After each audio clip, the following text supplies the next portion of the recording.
Today we celebrate the first glorious anniversary of the information purification directives. We have created, for the first time in all history, a garden of pure ideology, where each worker may bloom, secure from the pests, obeying contradictory thoughts. Our unification of thoughts is more powerful a weapon than any fleet or army on earth. We are one people, with one will, one resolve, one cause. Our enemies shall talk themselves to death, and we will bury them with their own confusion. We shall prevail.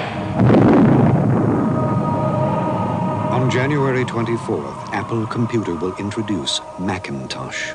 And you'll see why 1984 won't be like 1984.